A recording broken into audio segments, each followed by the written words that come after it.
welcome to this session about Agile Transformation. I'm Simon from Launch Labs, and I welcome you to this session. And it's about Agile Transformation, as said, but more specifically about successful Agile Transformation, right? Because as we all know, not each and every Agile Transformation is really successful in the end and sustainably successful as well. So what we want to tap into today are 3 questions. This is kind of the flow of the presentation. Of course, we start with the why. Why Agile Transformation at all? Because everybody's talking about Agile Transformation this, Agile Transformation that. Sometimes it's really good to step one step back and really think about why actually. Is it just a hype, or is there something more to it that it really will sustain? Second question will be the how. How can we make our individual Agile transformation of our company a success? What are key pillars, let's say, of a successful Agile transformation? And then third, we have the what. So let's add some meat to the bone, so to speak. Let's share some best practices, examples of players who successfully transformed their organization.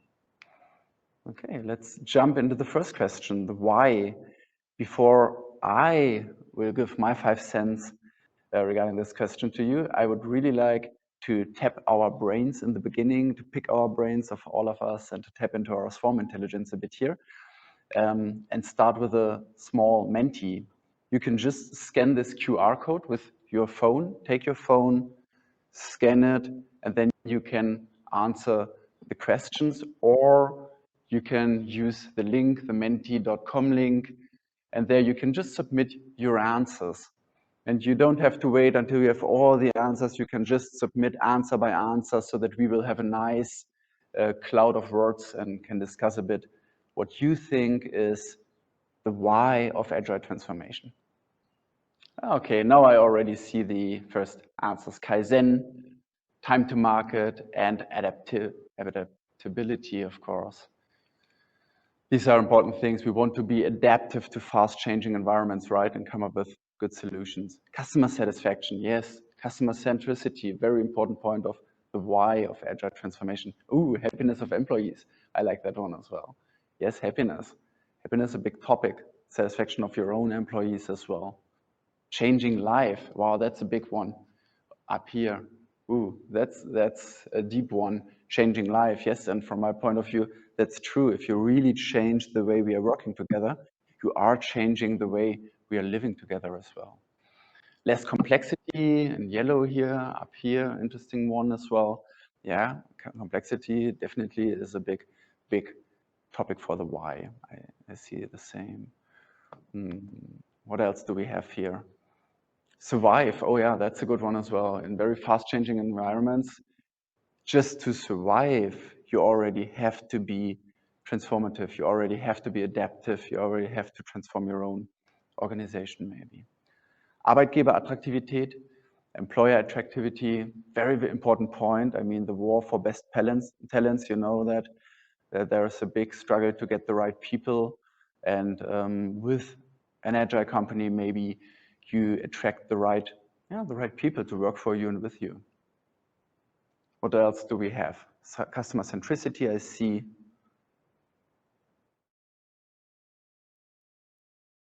Motivation, that's a good one again for the employees, but as well profit. Yeah, not to be underestimated. I mean, we are talking a lot about happiness, about satisfaction and so on, but in the end, of course, in a capitalistic system, the organization has to be as well financially viable and have to make some profit. Improve collaboration is another big one. So already we have a lot of different answers, like a cloud of words, to answer the question why.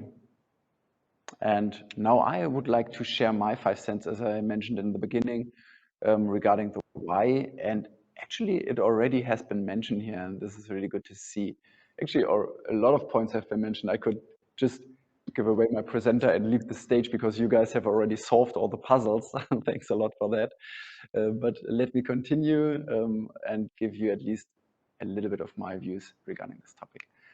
So why Agile Transformation?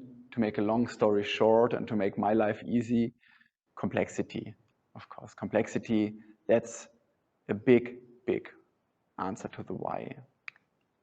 Not just to the pandemic, but the pandemic for sure showed us the need for fast change, let's say, right? An IT manager of a systemically relevant bank told me like half a year ago, Simon, we have around about 7,000 employees, but we only have 2,500 notebooks. How are we actually supposed to do home office? How are we supposed to adapt to the change that fast? So this pandemic really highlighted the need for the fast change, but it only highlighted it because the need for change was there already before, right? I mean, there have been other exogenous shocks like the financial crisis in 2008 following, and there will be for sure other exogenous shocks in future, like climate change or other topics that we can already see coming a little bit. So these are kind of exogenous disruptions that are coming. We have to be prepared for this as an organization. But it's not only external, but there are endogenous disruptions as well that are ongoing inside the markets due to mega trends, for example. And you all know these buzzwords like globalization, like digitization. I don't want to bother you too much with this VUCA world because you already know it by heart. I know that. But let me just give you a little hint or a little, let's dig a little deeper regarding the digitization and two of the effects that this digitization has. And it has two effects regarding the competitors on the one hand and on the customer expectations on the other hand. Yeah, that's why this might be important to answer the question, why Agile Transformation? So first of all, this is like a usual setup, a normal customer relation, let's say. I picked the industry of telco. I don't know exactly why, but of course there could have been totally different industries like banking or automotive or insurances, same. You have like players that are well known and established, and they have a relationship to their customers. And if everything is fine, this is a good relation, long-term relation by heart. They're connected. What happens now due to digitization is that there is a disruption, right? Because new guys are entering the playing field. And these are just the big guns, right? Like Google, like Apple. And what they try is they try to get in between the established companies and the customer. And this is not just true for this business, but as mentioned before, this is systematically done and systematically operated. So I could change this chart and put automotive here or insurances or banking, and still these guys would stand there because, yeah, this is on purpose, as mentioned before, right? So on top of this, there are, of course, smaller players, right, here that disrupt the industry. One of your colleagues, Reza, he told me a few years ago, you know, there have been this small little startup that disrupted in 1 year, like over 80% of our international landline business. You know? This little startup was Skype. There were 15 people sitting in Silicon Valley and doing their stuff, but then they really changed the way people would communicate. And this, of course, has a big influence for established players. Okay, so these are the well-known guys, but then there's another layer that I would like to share with you, which might be even more interesting. And this is this one. Amazon, PayPal, Airbnb. Now, you guys could go, wait, Simon, we are talking telco here. Why do you come up with PayPal or Airbnb? I didn't know that they are in telco business. And they aren't. They aren't. But still, they change the expectation of your clients and your customers. Because if people are used to like a all digital business environment, if they are really chose their life partner with a swipe to the left or swipe to the right, they might have a little bit different expectations regarding you guys in terms of how can I sign contracts? Do I have to go to a shop? Are there opening hours? You know what I'm talking about. So this is maybe interesting layer because these are the experienced competitors, right? Okay, let's come back to our storyline. What were you talking about? We were talking about the why of Agile transformation. So why is this relevant? Because it raises the complexity enormously for you guys. Yeah? If the customer expectations are changing fast, if the competitors are popping up and can disrupt businesses in a few years, this of course raises complexity a lot. And Agile frameworks, and that's no surprise to you guys, Agile frameworks seem to be quite well suited to tackle complexity. When I say Agile frameworks, I don't mean a specific one. I'm not just talking about design thinking or lean startup or Scrum or even Kanban or Lean. In this context, I can consider this as a family of Agile frameworks, right? And of course, in a real family, there are underlying similarities between family members. For example, that these guys try to be customer-centric, that these frameworks try to work in iterations, that they try to inspect and adapt, right? So these are similarities, but still each and every framework has its own pros and cons and maybe its own phase when it's useful to be used. So I try to compare it sometimes to a cutlery, like a knife, a fork, a spoon, you know? And if you have a 3-dish course, let's say, there's a certain point of time when it's very useful to have a spoon, for example, for the soup. So you use the spoon. You wouldn't come up with the idea to use the knife for it, right? Same in Agile work. But then there might be another course, and there it's very suitable to really bring together the knife and the fork, for example, for your vegan steak to eat it, right? So this is exactly how I would have a look at these Agile frameworks. I don't want to go deeper into the frameworks themselves. I just wanted to highlight that this is a holistic view on Agile frameworks. And that's the reason, because they can tackle complexity, why Agile, from my point of view, is really a good way of thinking and working and will be in the future. I don't know if we call it the same way, like with the same titles and the same labels like here. And to be honest, I don't care too much about the labels because some of them are marketing labels, of course, as well, and people can sell it and make good money with it. But the core, the principles, I'm really convinced this will stay because the world will not become less complex in future, as far as I could tell. Okay, next question was the how. Okay, Simon, you talked a lot about the why. Yeah, but we knew this already, but now let's dig into the how. Tell us, how can we make our Agile transformation successful? And before I show you my 5 cents, please mention your thoughts. How can you make Agile transformation successful? What are the key pillars? We can use the same code. Wow, a lot of points actually.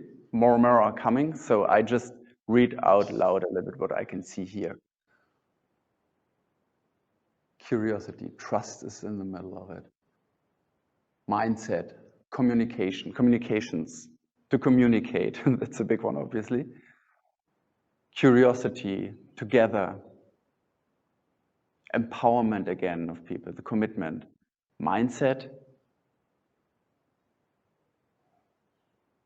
start small, that's a good one as well.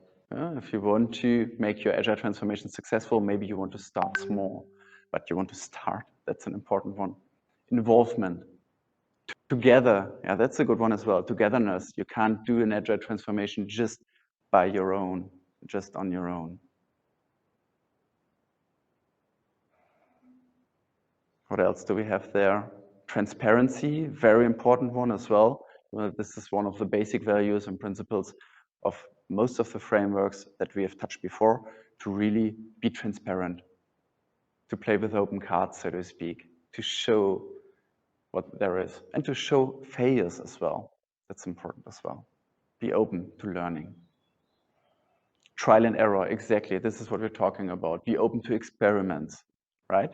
You can do mistakes, you can do failures, but in the beginning maybe, and they are cheap, and it's easy to come up with new solutions and just iterate them. Okay, now I guess it's time to share a little bit of our experiences as well. So let's come up with a how. How can we make Agile transformation successful? And basically that's only one chart.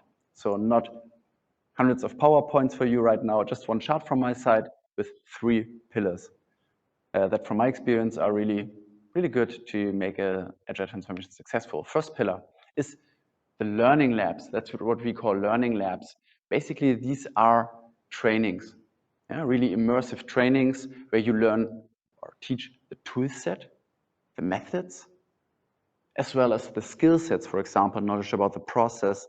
And as you all know, the mindset might be the most important thing at all. People always say mindset, mindset, mindset. You can change a lot, but if you don't change the mindset of the people, it will be really, really hard to change something inside the organization, right?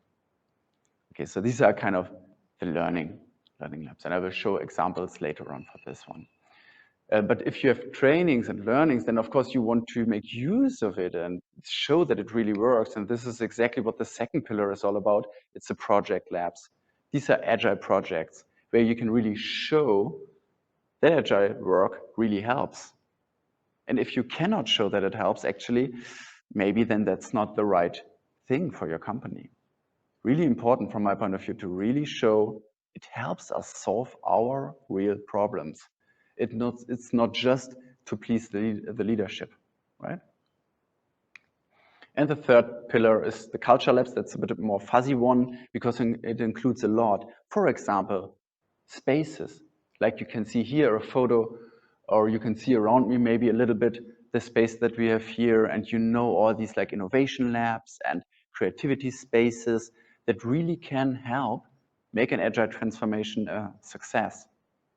Including furniture, for example. This is here now a tribune, a grandstand, so to speak, where people can sit and watch a presentation. And then you might have high tables like this one on wheels that you can move, that are agile and flexible than themselves, and other stuff. But in this culture labs, there's more included even. It includes as well systems, IT systems. How often do I hear, Simon, that's all nice, we would love to do that, but we are a bank. We are an insurance company. We are not allowed to use this. We cannot use that. Yeah? Trello is not an option for us. No, let's use another video conference software. We have a firewall. We need this. You know what I mean? So everybody of you have experienced that this can be like a little bit like a stopper for change, for experiments, for agile, for being agile. And as well, process landscape, of course, is included. And people, not to be underestimated, because in the end, the people inside the organization, they have to carry the torch and the flag. Like Steffen, for example, who is in the call, who I just saw. So it's people inside organizations that drive the change, and not people from outside that can teach, that can do projects, and that can help redesign the spaces. But in the end, it's the organization itself. And on top to these 3 pillars, what I had to learn is you can do the best trainings in the world, highly immersive, and everything's beautiful. You can do great projects and make them a success. You can create great spaces. If you do not communicate about it in a big organization, no one will know.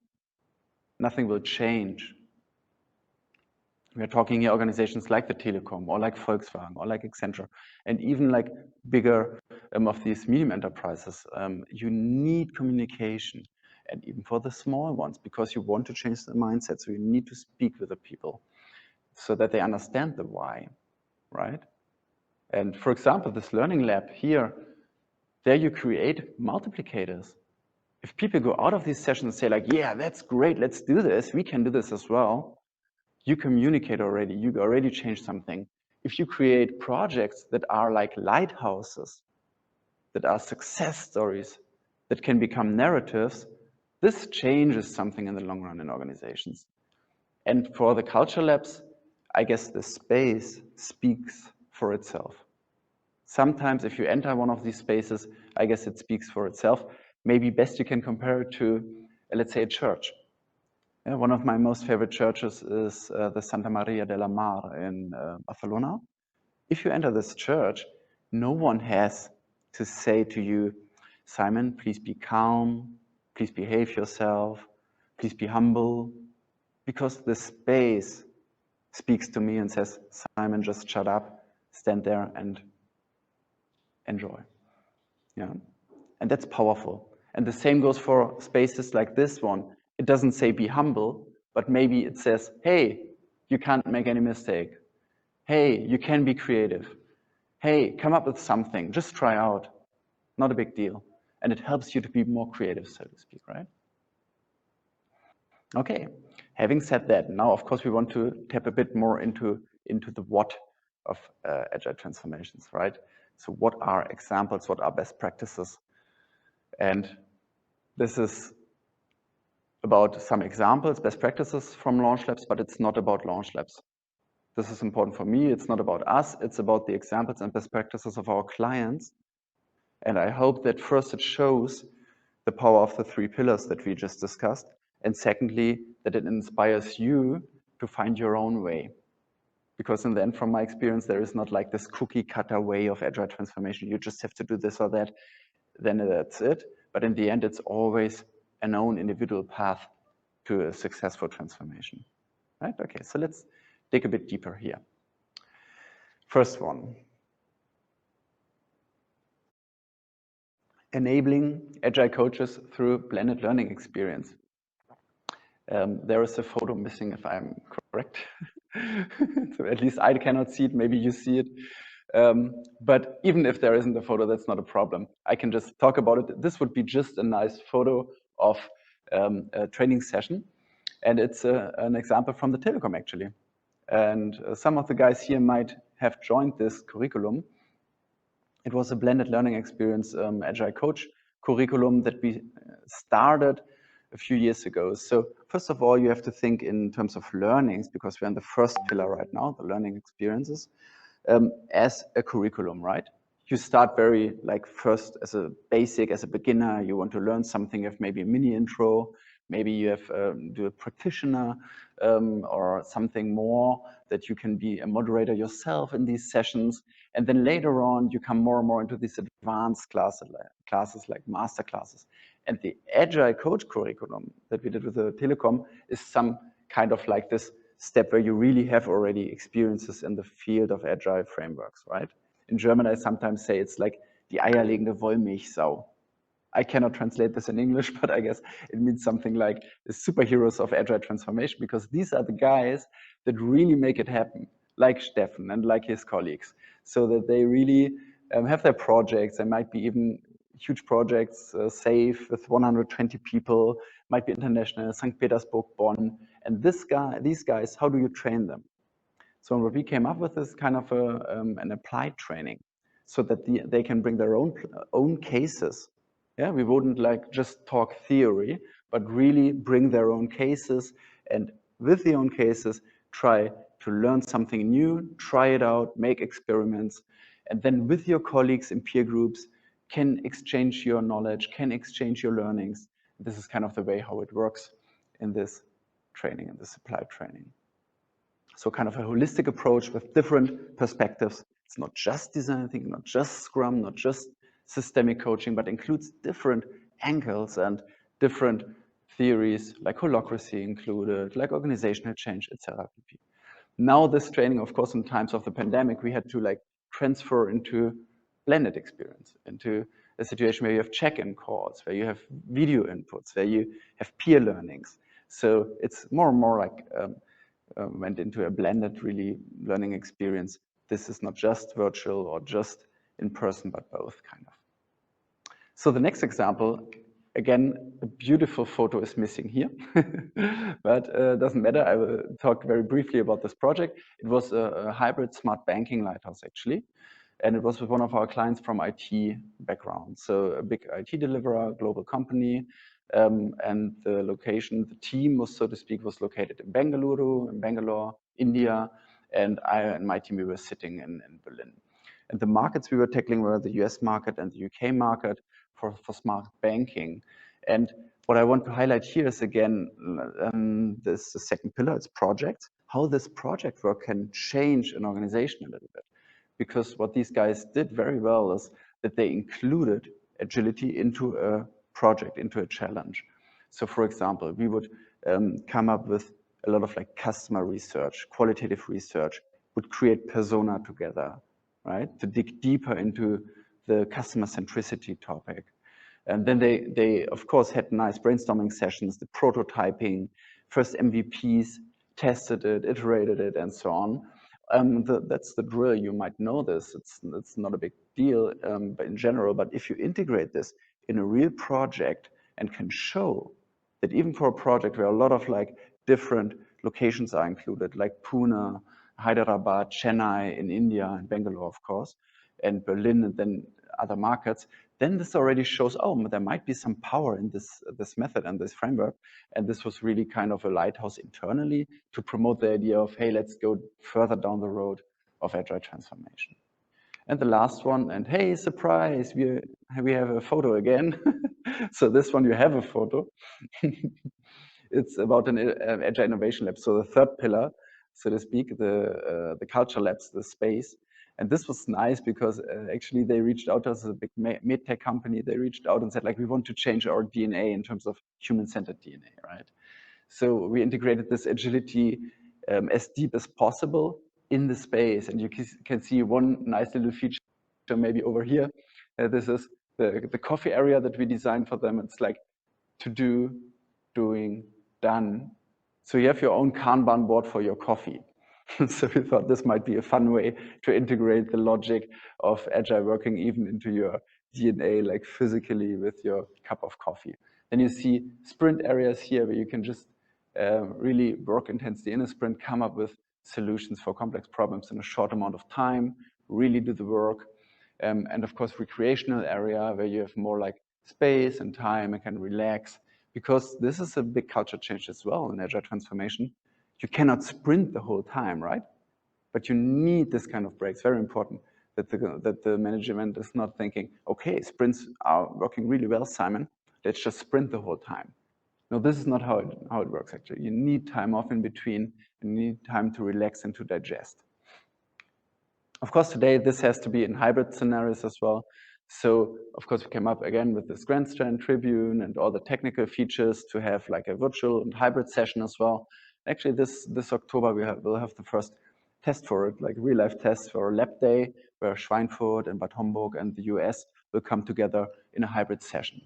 Yeah. So the third pillar, culture spaces. Okay. To wrap it up, as a last short example from my side, it's the Hansa Lab in Lübeck. And actually, I love this example very much. And we have a photo. Yay. No, these guys are great, and I love it a lot because it's an example from a very old and traditional German bank, Volksbank Lübeck. You know, it's not one of those ING Bank Netherlands, Klarna, FinTech, these typical examples for agile work, but it's really a German Mittelständler, like a medium enterprise. And they are founded 1902. I looked it up. So really a traditional company, but they combine all the three pillars that we discussed so far in one case. And it's interesting because it shows as well that it doesn't matter with which pillar you start in the beginning, right? You can come from pillar 1 trainings or pillar 2 projects or with spaces, and they started actually with a project. They came to me and said like, hey, we want to do a Scrum sprint. And we integrated in this sprint Scrum and design thinking together, so to speak, right? And on day 2, Dr. Brandt, the CEO of this company, he put out a floor plan and said, hey, Simon, look, we have just acquired a new building. Do you think we can do something like this here in Berlin as well in Lübeck? I said, of course we can, let's do. So third pillar, we created the space, the Hansa Lab. And then, of course, if you have this beautiful lab, you want to build trainers there, right? Coaches, moderators, agile coaches. So we started this whole curriculum that I touched in the beginning, from practitioner or facilitator and so on, agile coaches, that they can really help their own clients in their spaces later on. And this is just an example how everything can come together. And I want to end this little input from my side with a small video where you can see a little bit of the mood of this company and how they change. And afterwards, I want to open the discussion with you and get your thoughts. By the way, English subtitles. Die Herausforderung Digitalisierung hat man oft gehört, aber wie gehe ich damit um? Wie kriege ich meine Mitarbeiter mit?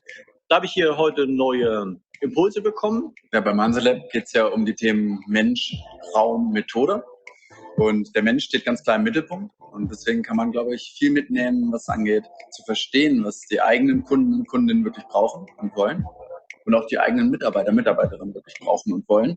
Und darauf aufbauen kann man dann tolle Lösungen finden. Das geht sehr schnell und iterativ. Man kann das vertesten.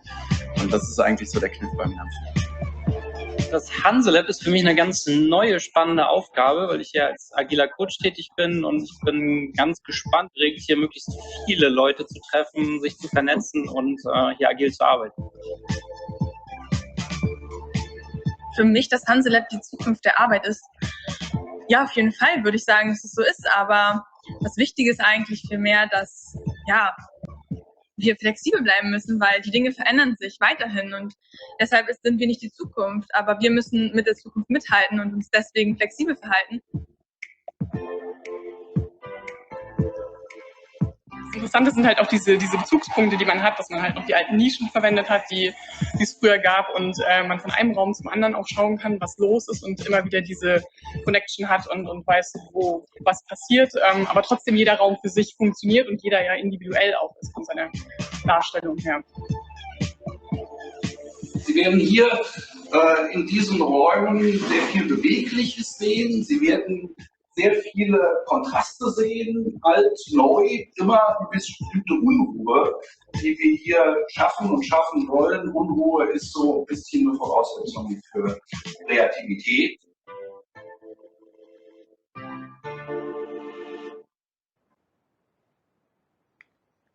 Yeah, and to wrap it up, we have the 3 pillars. We discussed the learning labs, project labs, culture labs, plus communication. In the end, important for me, as I mentioned before, is not which pillar you choose first or which way you start your agile transformation, but the most important thing is that you started. Start small, but start. Don't forget about your customers and about the humans around you, and then just iterate, inspect and adapt. Thank you very much. Let's discuss. I'm really happy to get your thoughts on this. Do you have any questions so far or anything you want to mention? Hi, I'm Christoph. Hi. I haven't seen the beginning, sorry, of your presentation, but I have a question. So how do you integrate it? So do you separate it? Do you have the feeling that sometimes like the labs are separated from the actual like daily work? And how do you like transform from coming from a lab to going into like the whole company to going into like everyday business? Can you elaborate a little bit on that? Thanks. Yeah, well, that's a very good question, actually, Christoph. Thank you for asking. Because what you first have to clarify is that the people who are supposed to work in a project lab, for example, let's pick a project, that they really have enough resources to do this in terms of capacity. Because what you would realize or experience often is that people are supposed to work in the project, are supposed to be agile coaches, for example, or something like that. But then due to their daily work, they don't have like the capacity, they don't have the time. So this is the first step, to make sure that they can work properly in these project labs. And then, of course, the spillover that you asked for, this is a very interesting topic. How can you bring this DNA into the whole company? Not just in the projects, not just in the trainings, not just in these specific spaces. And this is what I try to tackle with the whole setup. Like, you need the communication about it. Because if a project, for example, was a success, then people start to talk about it. They use the narratives. They realize it works. And maybe in the next project, they say, hey, why don't we try again a Scrum? Or let's do a retro for this. Or we should really have a review here. You know what I mean? Like this, it's not always the whole big thing, but sometimes even snippets can help to start the transformation. And if you have snippets from different angles and from different projects, all in all, it can start a little bit like a movement, let's say. And this is what we want to create. Not just top down, but really bottom up at the same time, that people really say, yeah, that makes sense. We should try this out. It worked last time. And this is how you can implement it from my experience. Thanks for the question. Are there other questions or comments, remarks, own experiences? I'm really interested as well in your experiences. What worked, what didn't work? Hi, this is Kerstin. I have one question regarding the part culture labs, where you talk a lot about space. And looking at the last month, not maybe even years already, with this pandemic situation where a lot of us are now in home office, do you have any ideas, impulses, whatever? Yeah, how would you bring then this cultural lab part into life when you have so many people in home office? It's a very good question. Thank you, Kerstin. So one thing is, at the moment, what do we do right now? What did we do the last year? Our team was in home office 100% for sure. So what we did is, like, we switched to virtual spaces. This is a physical space that we rent, that's for sure. And we didn't rent it out a lot in the last months, you can imagine. But what we did is we did virtual sessions. For example, a virtual community exchange, where we had our own bar camp, a little bit like today, right? So we had our own bar camp as a core of it, and we kind of connected our clients with each other so that they can share their stories, they can share the pitfalls of Agile transformation and so on. So that was 100% virtual. It's a space as well, but it's a virtual space. Okay. Now, I guess in future, we won't do everything virtually, but we might not do everything physically as well. Maybe we are meeting in the middle. And one example for this, I showed this from the medtech company, Fresenius Medical Care, where they create the space from scratch so that it works for both environments, virtually and physically, and both at the same time in a hybrid way. And I guess that will be the future, that the spaces are just even more adaptive and flexible to the specific need. We sometimes call this a purpose-driven design. So the space should be open, be flexible, to be adaptive to my needs. And if I have a session like this right now, and I'm standing here and talking to you guys, the space should make this happen, should be able to do this. And if I had like 60 people here in this room with a tribune and the grandstands, the space should be adaptive to this purpose, right? And this is what we are talking about in the culture labs. Okay. Thank you. Very welcome. Are there other thoughts or impressions, examples that you want to share, or questions? So Steffen, maybe you from your example with Copernicus as well, do you can relate to the how, to the pillars, to these kind of entrances plus the communication? Is it a thing, or do you have other pillars that I missed?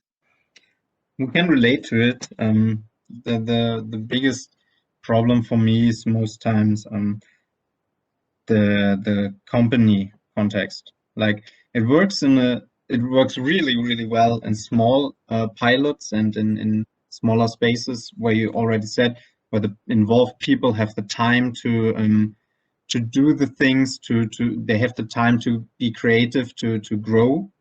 But as soon as you try to scale it over 600, 700 people, it gets tricky. I think these pillars help, but to give an organization the room for these improvements to grow, like, we do have to drop things we do right now to grow new other things.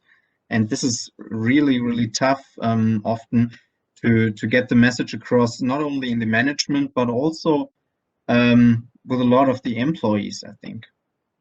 That's a good one. Yeah, that's a good one. Do you have any kind of hints what works for you, at least the how, kind of what can you do to find hacks to tweak the system, even with like a huge company that you are part of? Involvement. Involvement is key, I think, to get the people into it. And also what we learned as coaches in the organization is the people have to be the guys that make or that grow the new system.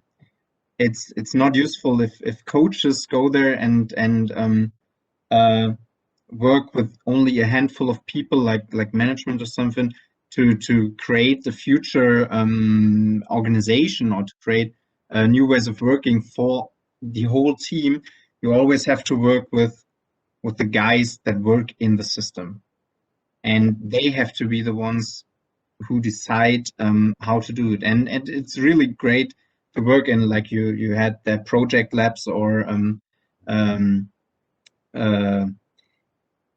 even the culture lab, to have like communities of people who are willing to empower others.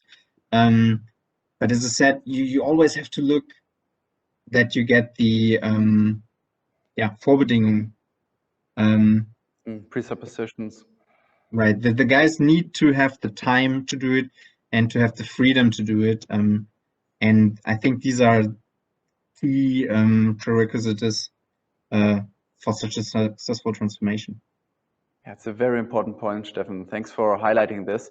It's the thing with the resources that I tried to highlight before, like the capacity. You need the people to have some space, so to speak, in terms of time as well, to really live this and to really get involved and to really learn and to grow.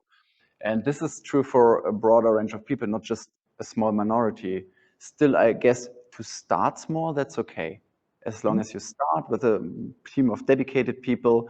But then later on, if you see this as a Gauss curve, so to speak, right, like a bell curve, then you start with the ones that really want and they're highly motivated and so on. And later on, you need to get more of the mass, so to speak, of the employees, because if not, it will not be a successful transformation. And this is exactly what we are discussing here. How can we make it successful? So you need the numbers. You need a lot of those people.